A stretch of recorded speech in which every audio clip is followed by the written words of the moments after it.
मनोज जरांगे आता थोड्याच वेळामध्ये आपली भूमिका स्पष्ट करणार आहेत। सरकारने जे अध्यादेश दिले आहेत त्याबाबत मनोज जरांगे यांची आपल्या सहकाऱ्यांसोबत चर्चा सुरू आहे। त्यामुळे आता जरांगे थोड्याच वेळामध्ये मोठी घोषणा करण्याची देखील शक्यता आहे। आणि तिकडे एकीकडे वाशीमध्ये मनोज जरांगे हे चर्चा करतात, तर तिकडे आझाद मैदानामध्ये मोठ्या संख्येने मराठा बांधव दाखल झालेत। आझाद मैदानात नेमकं काय घडतंय आपण जाणून घेऊयात। मनश्री पाठक आपल्यासोबत आहे। मनश्री,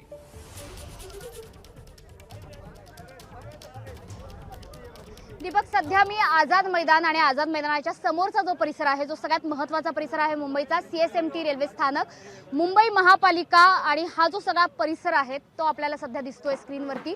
मुंबई महापालिकेच्या समोरचा चौक असेल, CSMT स्टेशनच्या समोरचा चौक असेल, हा पूर्णतः हा परिसर आता पोलिसांनी तर वेढलेला आहेच, बॅरिकेटिंगने वेढलेला आहेच, मात्र मोठ्या संख्येने आता मराठा समाजाचे बांधव हे या ठिकाणी उपस्थित झालेले आहेत। आपण बघतो आहोत की मराठा समाजाचे असंख्य तरुण हे या ठिकाणी आलेले आहेत। आझाद मैदानावर त्यांनी आता गर्दी करायला सुरुवात केलेली आहे।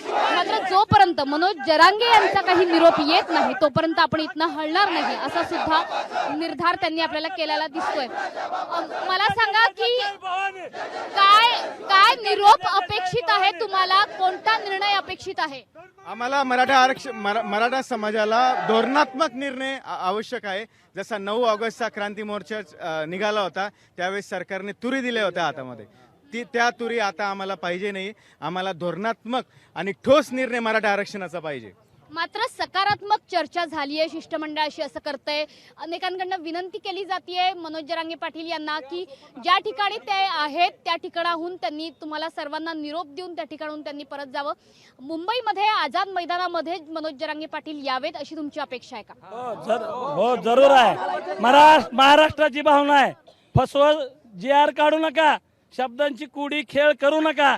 बरोबर दादा म्हणते त्या निकषामध्ये OBCच्या याच्यामध्ये समाविष्ट करून आरक्षण द्या। आम्ही कुणबी आहोत हे सगळ्या महाराष्ट्राला माहीत झालंय। तुम्ही शब्दांची कुडी करू नका, त्याच्यामध्ये ठोस आणि जोपर्यंत लिखित GR येत नाही तोपर्यंत मनोज दादा जरांगे मुंबई सोडणार नाही। आम्ही महाराष्ट्रातले सर्व बांधव दादा सोबत आहोत, त्याच्यामुळे आरक्षणाचा GR पाहिजे। GR असेपर्यंत आम्ही। मात्र इथे किती वेळ बसून तुम्ही वाट बघणार आहात? इथे बसून किती वेळ वाट बघणार आहात? जोपर्यंत आमचे दादा मनोज जरांगे पाटील जोपर्यंत कन्फर्म काही सांगत नाहीत की तुम्ही नेत्यांनो किंवा कार्यकर्त्यांनो, जोपर्यंत आपल्या हातात काही ठोस काही येत नाही तोपर्यंत तरी आम्ही इथून हलणार नाही। मात्र आपण बघितलं की आझाद मैदानाकडे येण्याचे जे रस्ते आहेत त्या ठिकाणी वेगवेगळ्या ठिकाणी बॅरिकेडिंग्स लागलेले आहेत। पोलीस विनंती करतायत की आझाद मैदानाकडे येण्याच्या रस्त्यांवरती फार गर्दी करू नका, आझाद मैदानावरती फार गर्दी करू नका। तर काय ठरवलंय तुम्ही?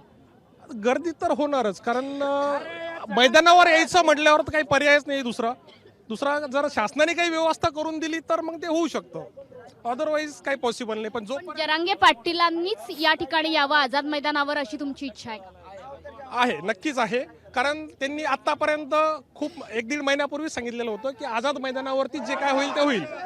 अजून त्यांना इथपर्यंत येऊ दिलं जात नाहीये किंवा काहीतरी अडथळे निर्माण होत आहेत म्हणून ते इथे येत नाही। चर्चा तर सकारात्मक झालेली आहे, जर त्यांनी तिकडनं सकारात्मक चर्चा झाली आहे, जर निरोप दिला तर काय करणार आहात? चर्चा जरी सकारात्मक झाली असेल तर ते काय कच्चे खिलाडी नाही आहेत। जोपर्यंत त्यांच्या हातात ठोस काही येत नाही तोपर्यंत ते मुंबई सोडणार नाहीत। मी तर म्हणतो संध्याकाळपर्यंत ते आझाद मैदानावर येतील। तुम्ही प्रतीक्षा करणार? तोपर्यंत प्रतीक्षा करणार। तुम्ही काय काय तयारी केलेली आहे इथपर्यंत पोहोचण्याची? तुम्ही कुठून आलेला आहात सांगा? परभणी मॅडम। कसे आलात तुम्ही? आम्ही छोटा हाती होऊन आलेलो आहेत मॅडम, आणि 1 महिन्याच्या पूर्ण तयारीनं आलेलो आहेत आम्ही। 1 महिन्याचा पूर्ण राशन गॅस वगैरे सगळं संग्रह आणलेले आहेत। आम्हाला निर्णय असा ठोस पाहिजे, आम्हाला तह नको, कारण आतापर्यंतचा इतिहास असा आहे की मराठे फक्त तहामध्ये हरलेले आहेत आणि आता आम्हाला मागच्या वरी तुरी नको, आम्हाला लेखी हवंय आणि ते बी निर्णायकच हवंय। तुम्ही देखील परभणीवरून आलेला आहात, किती दिवसांच्या तयारीने आलेला आहात? आम्ही 4-5 दिवस झाले आलेलो आहेत परभणीहून। त्यामुळे आपण इथे बघतोय की अनेक मराठा समाजातले तरुण तर आहेतच, मात्र अनेक वृद्ध हे सुद्धा आझाद मैदानावर आता दाखल प्रतीक्षा करतायत की मनोज जरांगे पाटील हे नेमका काय निर्णय घेत आहेत। त्यांच्या भाषणाची सगळीकडे प्रतीक्षा होतीये। पत्रकार परिषद जरांगे पाटील हे घेणार होते, मात्र त्यांनी 2 वाजताची वेळ ठरवलेली आहे। त्याच्यानंतर आता मनोज जरांगे पाटील नेमका काय निर्णय घेतात त्यामुळे स्वाभाविकच मनोज जरांगे आता काय नेमकी भूमिका घेणार याकडे सगळ्यांचं लक्ष लागलंय। काय नेमकी मोठी घोषणा करू शकतात याकडे सगळ्यांचं लक्ष लागलंय। ABP माझा, उघडा डोळे बघा नीट।